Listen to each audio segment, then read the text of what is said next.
Class 9 আজকে আমি তোমাদের বৃত্তের পরিধির ওপরে আরও কিছু অঙ্ক করাবো।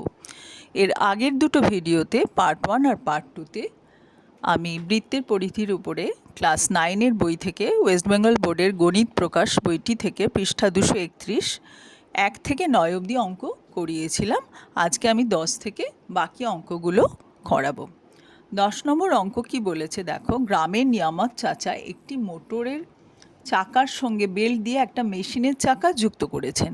মোটরের চাকার ব্যাসের দৈর্ঘ্য বলে দিয়েছে 14 সেন্টিমিটার আর মেশিনের চাকার ব্যাসের দৈর্ঘ্য 94.5 সেন্টিমিটার। মোটরের চাকা যদি প্রতি সেকেন্ডে 27 বার ঘোরে তবে মেশিনের চাকা ঘন্টায় কতবার ঘুরবে হিসেব করে লেখো। দেখো এখানে যেটা হয়েছে যে মোটরের চাকার সঙ্গে মেশিনের চাকা যুক্ত করেছে, কাজে মোটরের চাকা চললে মেশিনের চাকাও চলবে। মোটরের চাকা যতটা পথ যাবে মেশিনের চাকাও ততটাই পথ যাবে, এটা মাথায় রাখতে হবে। তো আমাদের মোটরের চাকার ব্যাস বলেছে 14 সেন্টিমিটার, তাহলে ব্যাসার্ধ হচ্ছে 14/2 = 7 সেন্টিমিটার। তাহলে পরিধি কত? 2 × পাই × r করে হলো 44 সেন্টিমিটার। তাহলে আমরা জানি যে কোনো একটা চাকা একবার ঘোরা মানে তার পরিধির সমান দূরত্ব যায়। তাহলে মোটরের চাকাটাও একবার ঘুরলে কত? 44 সেন্টিমিটার, অর্থাৎ পরিধির সমান দূরত্ব যাবে। এবার প্রশ্নে বলা আছে ওই মোটরের চাকাটা 1 সেকেন্ডে 27 বার ঘোরে, তাহলে 1 সেকেন্ডে কতটা দূরত্ব যাবে? একবার ঘুরলে যায় 44, তাহলে 44 × 27 সেন্টিমিটার দূরত্ব যাবে।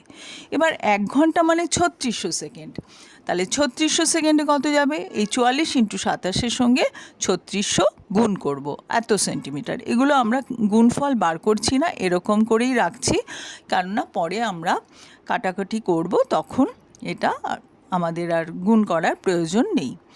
আচ্ছা, এবারে একটু আগেই বলেছি যে মেশিনের চাকাটা মোটরের চাকার সঙ্গে যেহেতু যুক্ত আছে, কাজে 1 ঘন্টায় মোটরের চাকাটা যতটা দূরত্ব যাবে মেশিনের চাকাটাও কিন্তু ততটাই দূরত্ব যাবে। এবার ওই দূরত্ব যেতে মেশিনের চাকা ঘন্টায় কবার ঘুরবে, এটা হচ্ছে প্রশ্ন। তাহলে আমাদের মেশিনের চাকার পরিধি বার করা উচিত। 2 × পাই × r মানে 94.5/2, এটা ব্যাস বলে দেওয়া ছিল, তাই 2 দিয়ে ভাগ করলাম, করে এটা হলো। এবার মেশিনের চাকাটা 11, এটা কাটাকাটি করে হয়েছে 11 × 27। মেশিনের চাকার পরিধি হচ্ছে 11 × 27, তাহলে মেশিনের চাকাটি 11 × 27 সেন্টিমিটার, অর্থাৎ 11 × 27 সেন্টিমিটার যাচ্ছে হচ্ছে একবার ঘুরলে। কেননা আমরা জানি যে কোনো চাকা একবার ঘোরা মানে পরিধির সমান দূরত্ব অতিক্রম করা। তো পরিধি যেহেতু 11 × 27, তাহলে 11 × 27 সেন্টিমিটার যাবে হচ্ছে একবার ঘুরলে। তাহলে 1 সেন্টিমিটার যাবে কবার ঘুরলে? যেহেতু অনেক কম, তাই 1কে এই 11 × 27 দিয়ে ভাগ, ঐকিক নিয়মে। এবার আমাদের মোটরের চাকাটি 1 ঘন্টায় এতটা গেছিল, 44 × 27 × 3600, তো মেশিনের চাকাটাও তো ততটাই যাবে এবং ততটা যেতে কবার ঘুরবে, এটাই হচ্ছে প্রশ্ন। তাহলে 44 × 27 × 3600 সেন্টিমিটার যাবে কতবার ঘুরলে? 1 সেন্টিমিটার যাচ্ছিল এতবার ঘুরলে, তাহলে এত সেন্টিমিটার হচ্ছে 1 সেন্টিমিটার এত গুণ, তাই ওপরে গুণ হলো ঐকিক নিয়মে। তো তার ফলে এবারে আমরা কাটাকুটি করে পেলাম হচ্ছে 14400 বার, অর্থাৎ 14400 বার ঘুরলে। ঠিক আছে, তোমরা বারবার করে অঙ্কটা পড়লে কিন্তু বুঝতে পারবে। একটা পয়েন্ট মাথায় রাখবে যে মেশিনের চাকা, মোটরের চাকাটা যতবার ঘুরবে মেশিনের চাকাও কিন্তু ততটা দূরত্বই যাবে। যতবার ঘুরবে বলে নয়, আমাদের বলা ছিল যে মোটরের চাকাটা 1 ঘন্টায় 27 বার ঘুরেছিল, তো সেইটা আমরা বার করে নিয়েছিলাম যে 1 ঘন্টায় কত সেন্টিমিটার দূরত্ব গেছিলো। এই এত সেন্টিমিটারও মেশিনের চাকাটিকেই যেতে হয়েছে, সেটা যেতে কতবার ঘুরবে, তো সেই জন্য আমরা পরিধি বার করে নিয়েছিলাম, তারপরে ঐকিক নিয়মে এটা বার করলাম। আশা করি বারবার পড়লে তোমরা বুঝতে পারবে। 11 অঙ্কটা কি বলেছে? আমাদের ক্লাব ঘরে ঘড়িটির ঘন্টার কাঁটা আর মিনিটের কাঁটার দৈর্ঘ্য যথাক্রমে 8.4 সেন্টিমিটার ও 14 সেন্টিমিটার। একদিনে প্রতিটি কাঁটা কতটা দূরত্ব অতিক্রম করবে হিসাব করে লিখি। দেখো আমাদের ঘন্টার কাঁটা তোমরা সবাই ঘড়ি দেখতে জানো যে ঘন্টার কাঁটা 12 ঘন্টায় কিন্তু একবার সম্পূর্ণ ঘোরে। ধরো 12টা থেকে যদি শুরু করে ঘন্টার কাঁটা, 1টা বাজবে, 2টো বাজবে, 3টে, 4টে, 5টা, 6টা করে আবার যখন 12টায় আসে, তোমরা সবাই জানো তখন তাহলে একবার সম্পূর্ণ ঘোরা হয়। হ্যাঁ, একটা ঘড়ি ধরো এরকম যদি হয়, আমি ছবিতে একটা গোল করে দেখাচ্ছি। এই যে ঘড়িটা, এইখানে 12 রয়েছে, এখানে 6, এখানে 3, 9। এবার ঘন্টার কাঁটা যখন এখানে থাকে, এখান থেকে এখানে এলো, 1টা বাজলো, এমনি করে পুরো ঘন্টার কাঁটাটা ঘুরতে থাকে। ঘুরতে ঘুরতে এইখানে আসা মানেই কিন্তু একটা কমপ্লিট পাক, মানে সম্পূর্ণ একটা পাক দেওয়া। অর্থাৎ আমরা বুঝতে পারছি ঘন্টার কাঁটা 12 ঘন্টায় একবার সম্পূর্ণ ঘোরে। অর্থাৎ 8.4 সেন্টিমিটার ব্যাসার্ধ বিশিষ্ট বৃত্তের পরিধি একবার ঘোরে। তোমরা আমাদের এখানে আসলে বলে দিয়েছে যে ঘন্টার কাঁটার লম্বাটা হচ্ছে, দৈর্ঘ্যটা হচ্ছে 8.4 সেন্টিমিটার, এই যে প্রশ্নে বলা আছে। তাহলে এই যে কাঁটাটা, এই কাঁটাটাই তো ঘুরছে, তার মানে এটা হচ্ছে ব্যাসার্ধ। তো এই ব্যাসার্ধটা ঘুরে পুরো বৃত্তটা কমপ্লিট করছে। তাহলে এই ব্যাসার্ধ বিশিষ্ট বৃত্তের যা পরিধি, সেই পরিধিটাই ঘড়ির কাঁটা অতিক্রম করছে। তাহলে আমাদের কি করতে হবে?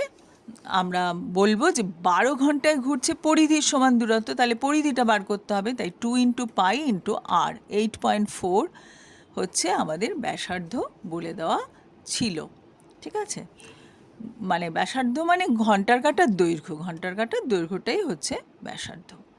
তো এইটা 8.4 ছিল বলে আমরা 10 দিয়ে ভাগ করেছি, দশমিকটা তুলে দিয়েছি। এবার কাটাকাটি করে এইটা হলো 52.8 সেন্টিমিটার।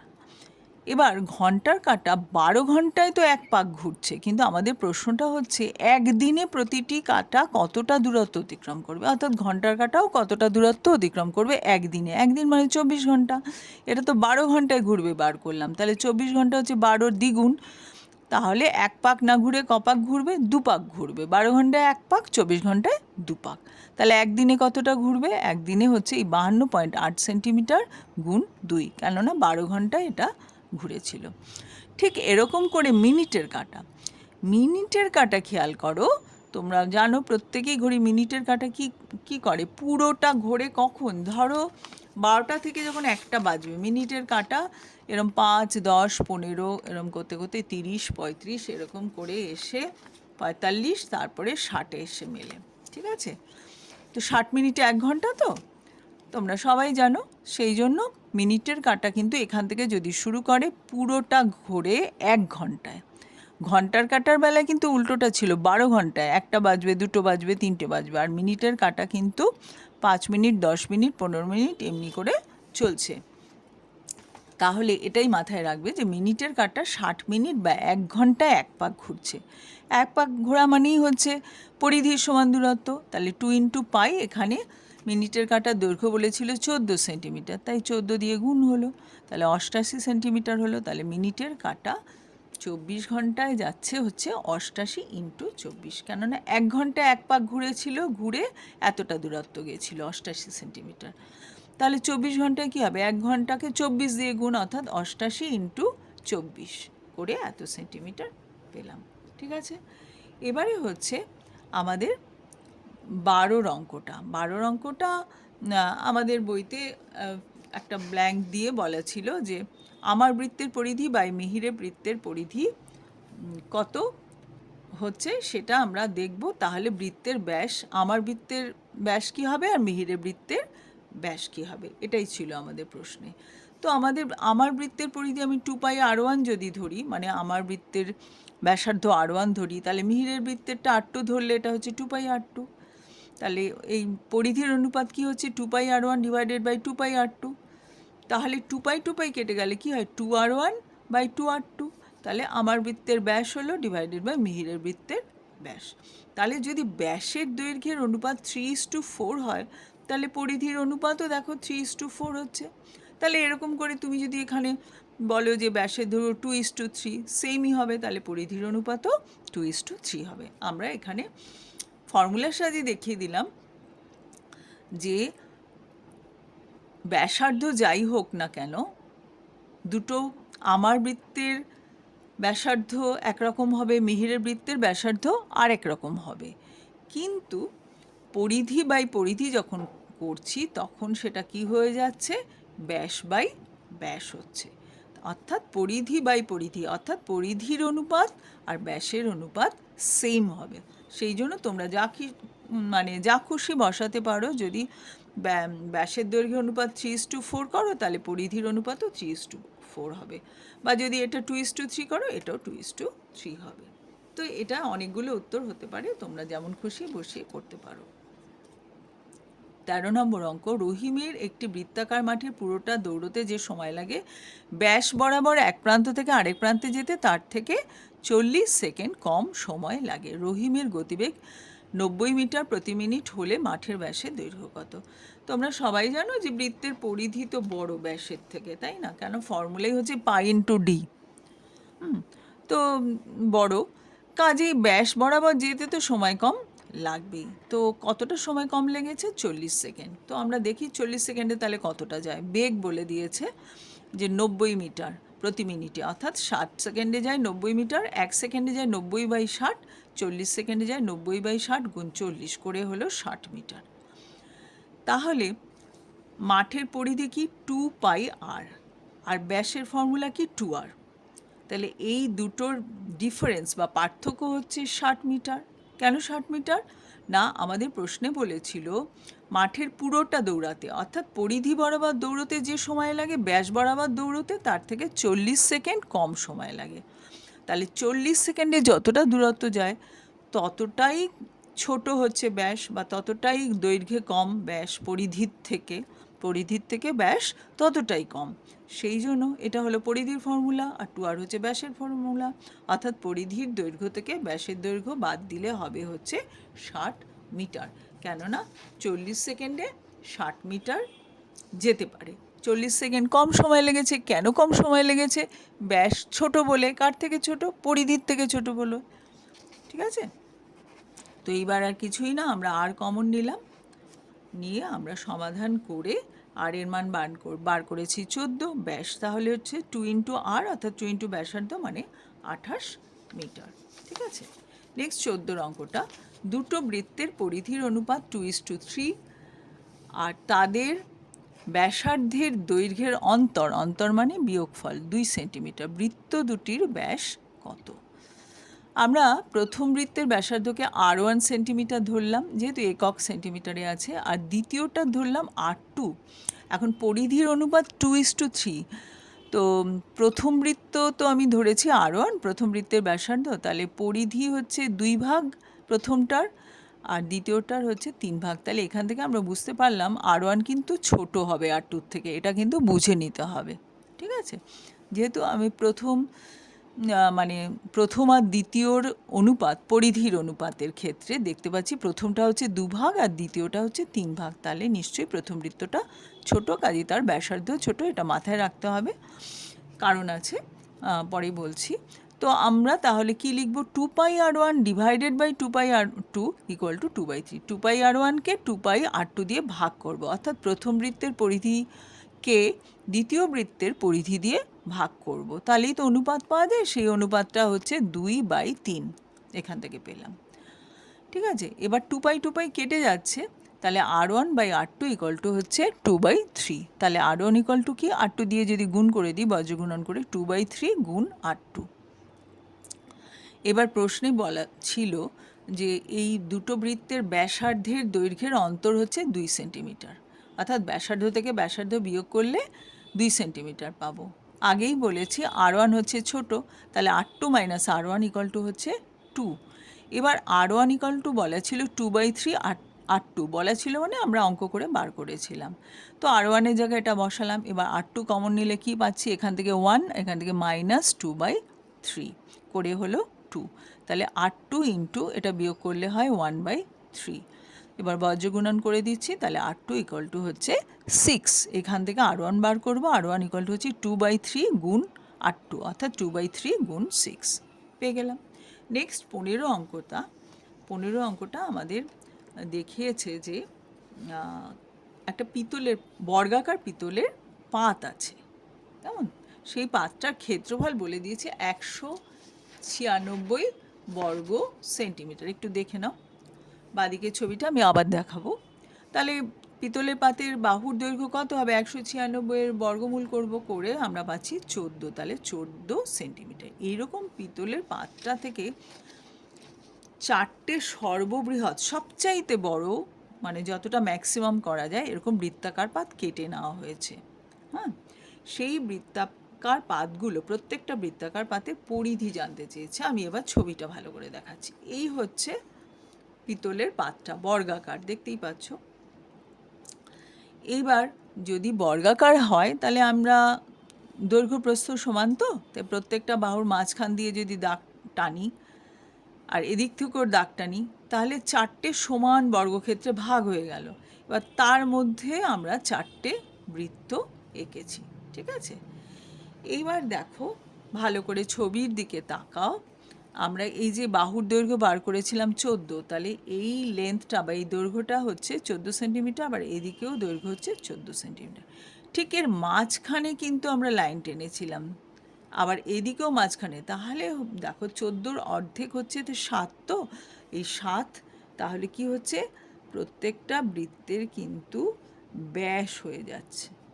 ছবি থেকে একদম স্পষ্ট। আমরা যে লম্বভাবে এঁকে দেখালেও দেখবে প্রত্যেকটা হয়ে যাচ্ছে, কারণ এইটুকু তো এই যে এই দিক থেকেও দেখাতে পারি। পুরোটা যদি 14 হয় তাহলে এটা হচ্ছে 7 এদিক থেকেও দেখাতে পারি।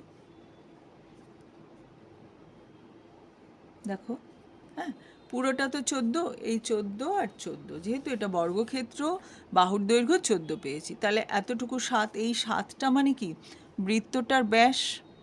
ব্যাস মানে কি কেন্দ্রের মধ্য দিয়ে যে সরলরেখাটা একদম 2 প্রান্ত অবধি চলে যায় পরিধির। তাহলে প্রত্যেকটা বৃত্তের ব্যাস পেয়ে গেলাম। 14কে 2 দিয়ে ভাগ করলে যা হয় 7।